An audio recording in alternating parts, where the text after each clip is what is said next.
Rồi mình xin giao lưu đến cho các bạn một con Zippo mặt gom phay xước hai mặt, em bà lem zin hãng luôn nha,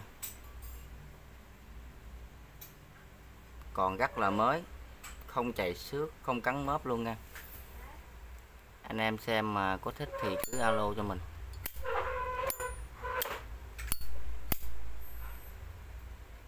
Con này sản xuất năm 95, mọc ngược luôn nha các bạn.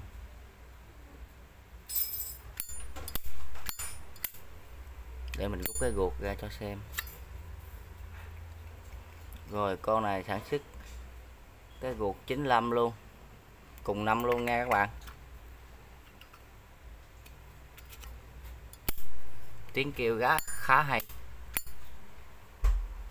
nắp rất là cứng, vỏ rất là dày luôn nha, vỏ dày quá em. Rồi anh em mà có thích cái con này cứ alo cho mình nha. Con này mình để là 950.000. Ok, 950k bao ship.